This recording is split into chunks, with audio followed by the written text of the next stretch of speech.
उत्तर प्रदेश में पहले जो 15% महिलाएं कामकाजी व्यवस्था के साथ जुड़ पाई थी, आज उनकी संख्या बढ़ करके अब 35% से ऊपर हो चुकी है। इन 8 वर्षों में लगातार इसे बढ़ाने का प्रयास किया जा रहा है। और हम लोगों ने तो कह रखा है कि पुलिस बल में भर्ती होगी तो उसमें कम से कम 20% बेटियों के लिए आरक्षित होना ही चाहिए, उनकी उपस्थिति वहां होनी ही चाहिए।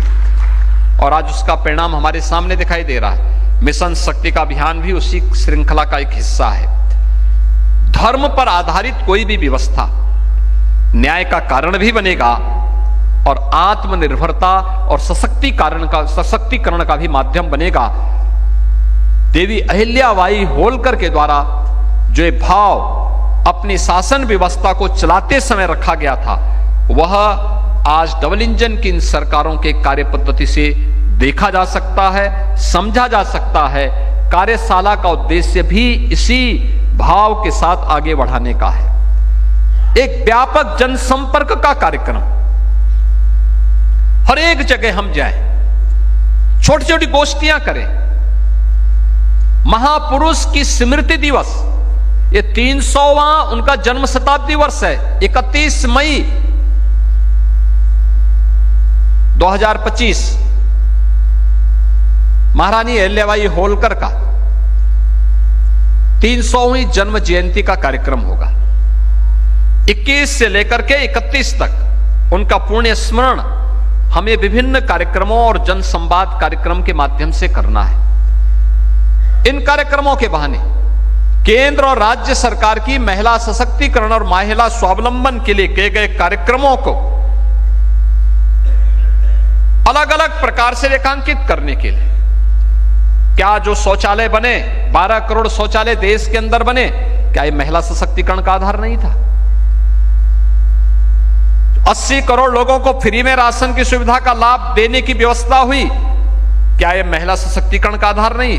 क्योंकि गृहस्थी का संचालन तो एक नारी करती है, उसको पता है कैसे घर चलाना है। आयुष्मान भारत के माध्यम से जिन 50 करोड़ लोगों को देश के अंदर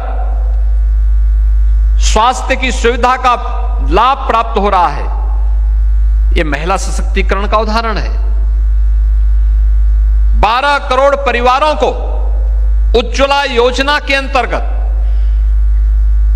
जो रसोई गैस के सिलेंडर प्राप्त हुए, तो फेफड़े भी खराब होने से बचे, आंखें भी खराब होने से बची। यह भी महिला सशक्तिकरण का एक उदाहरण है।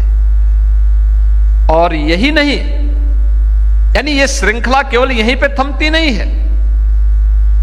ये भारतीय जनता पार्टी की डबल इंजन सरकार ने नारी वंदन अधिनियम के माध्यम से जिस कार्यक्रम को प्रधानमंत्री मोदी जी ने पंचायत से लेकर के संसद तक अब उनकी 33% उपस्थिति अनिवार्य हो, इसको एक गारंटी के रूप में दे दिया है।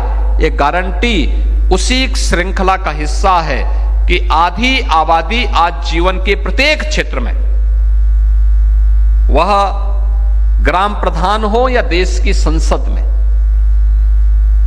वह फाइटर विमान की चालक हो या पुलिस बल या अर्धसेना बल के अधिकारी के रूप में या जवान के रूप में कार्य करती हुई, एक प्रशासनिक व्यवस्था के साथ जुड़ी हुई हो या सार्वजनिक जीवन में कार्य करने वाली, एक किसी स्वयंसेवी समूह के माध्यम से अपनी सेवाएं समाज को प्रदान करने वाली एक सामान्य नारी के रूप में अपना जीवन यापन करने वाली, इन सभी का अपना अपना योगदान है समाज के निर्माण में।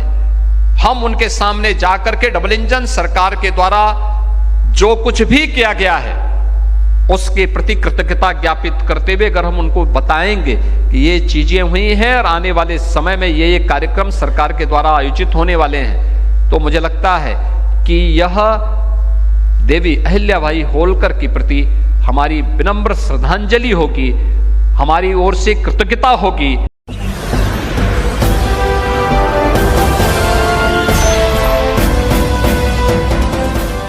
देख रहे हैं लाइव न्यूज 99, राष्ट्र सबसे पहले।